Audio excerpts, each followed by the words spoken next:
आज हमारे साथ प्रियांशु जी महाराज हैं, जिन्होंने 6.5 वर्ष की आयु में सुंदरकांड का पाठ शुरू किया और आध्यात्मिक चेतना के साथ आज लंबे वर्ष से कथा कर सनातन धर्म की संस्कृति का प्रभाव अविरत कर रहे हैं। आज इस गुरु पूर्णिमा पे एक विशेष साक्षात्कार के लिए हम लोग प्रियांशु महाराज के साथ हैं। हम जानना चाहेंगे प्रियांशु महाराज से कि ये कथा का और भगवत प्रेम का आपके जीवन में कैसे शुरुआत हुई?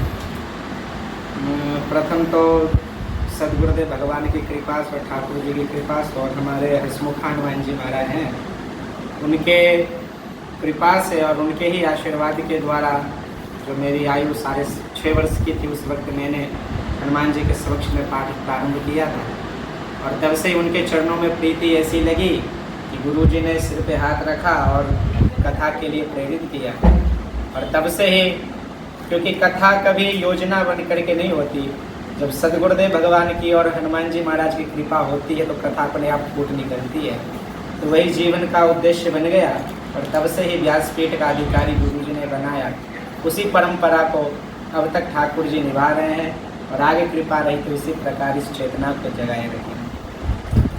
आप संन्यास्त जीवन में रहकर एक युवा होने के नाते कई युवाओं के लिए प्रेरणा का केंद्र भी हैं, तो ये जो युवाओं के लिए क्या संदेश देना चाहते हैं आज इस गुरु पूर्णिमा के पावन पर्व पर? इस शुभ गुरु पूर्णिमा के पावन अवसर पर मैं एक ही संदेश देना चाहता हूँ सभी युवाओं को, और जितने भी लोग हैं, केवल भारतवर्ष के ही नहीं, अन्य जितने भी देशों में हैं लोग, उन सभी को मैं यही सूचना दूंगा, क्योंकि हमारा सनातन धर्म है और ये सनातन धर्म को हमें कभी नहीं भूलना चाहिए।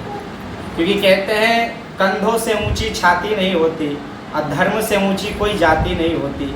अरे दिया ही नहीं बचेगा तो फिर बाती का क्या करोगे, और हिंदू धर्म ही नहीं बचेगा तो फिर जाति का क्या करोगे। इस जाति को लेकर और इस हिंदू धर्म को लेकर एक नया विमर्श, एक नया नैरेटिव इस वर्तमान परिप्रेक्ष्य में चल रहा है, जिसमें हिंदुत्व को बदनाम करना और बोको हरम जैसे संगठनों से हिंदू के साथ जोड़ना, और हिंदू राष्ट्र की चेतना को लेकर भी कई संतों ने अपनी आवाज़ को एक मुखर आवाज़ दी है कि इस राष्ट्र को हिंदू राष्ट्र होना चाहिए।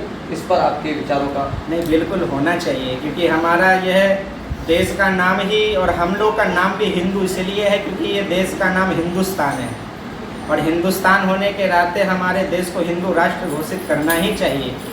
क्योंकि आजकल कई धर्म परिवर्तन वाले लोग आकर के हमारे धर्म को बदनाम भी कर रहे हैं।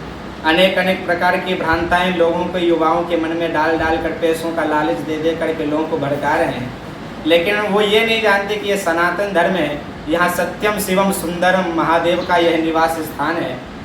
और जगह तो महाराज देवता लोग विदेशों में रहते होंगे, लेकिन मेरे महादेव तो स्वदेशी कैलाश पे निवास करते हैं, और जो अजर अमर हैं, जिनके महाराज जन्म के बारे में बताया जाए तो कितने समय बीत गए, आज तक कोई निर्धारित नहीं कर पाया। ऐसे सदाशिव हमारे सनातन धर्म के धर्म ध्वजा को लहरा रहे हैं। उसी धर्म पर हमें चलना है, और इसी कारण से सनातन धर्म की क्या आयु है, इसे ना कोई खत्म कर सका है, न किया है और न आगे कोई कर सकेगा। और हिंदू राष्ट्र हमारा भारत देश पहले था, है और आगे भी रहेगा। जो युवा है उसने भारतीय वेश, भारतीय भाषा और भारतीय संस्कृति से थोड़ा विमुक्त हुआ है। आज वो फटे कपड़े पहनने में प्रोग्रेसिव समझ रहा है, सिगरेट पीने में प्रोग्रेसिव समझ रहा है। इस पर अगर आपका संदेश युवाओं को जाएगा कि आप भगवत प्रेम में लगे हैं इस उम्र में और बाल्यकाल से कर रहे हैं, तो उनके लिए प्रेरणा होगी। हमारे भारतवर्ष की यह विडम्बना है कि हमारे देश में यही 3 चीज़ बिगड़ी हुई है: भाषा, भूषा और भोजन।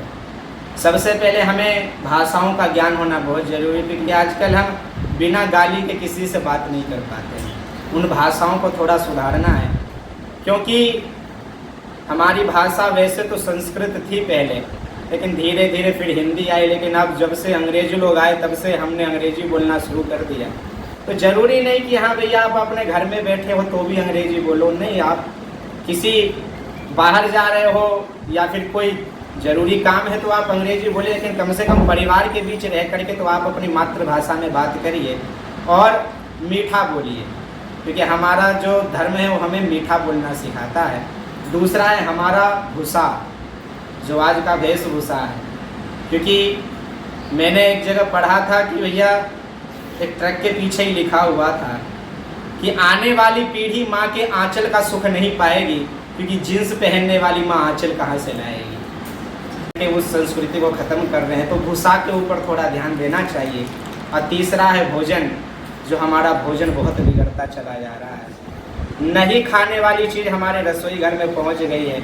होटलों में जा कर के हम लोग वही डिश मंगवाते हैं जो बिल्कुल हमारे लिए नाम भी लेना अपराध हुआ करता था, आज वो चल रहा है। तो भाषा, भूषा, भोजन, इन तीनों चीज़ों को सुधारना चाहिए और फिर एकता के साथ में हिंदू राष्ट्र के लिए आगे बढ़ना चाहिए। आपके ये विचार सुन के एक प्रश्न अंतिम करने की इच्छा और हो गई है। हमारे धर्म को बदनाम करने के लिए एक छुआछूत और दलित राजनीति के नाम पर देश में तोड़ने का एक बड़ा षड्यंत्र चल रहा है। तो क्या हिंदू सनातन के अंदर छुआछूत थी या है, या ऐसा काल्पनिक बनाया गया है? नहीं, ये सब विवाद डाल करके हिंदुओं को बांट दिया गया। आज हम साधु संतों का यही नियम है कि जातिवाद से मुक्त होकर के केवल और केवल हम कौन है, सनातनी है और हम केवल हिंदू हैं। इसी बात को ख्याल में रख करके व्यक्ति को आगे चलना चाहिए, ये छुआछूत से दूर रहना चाहिए। आपका आभार। और गुरु पूर्णिमा पर हमको सानिध्य मिला, इसके लिए गुरुदेव का अभिनंदन।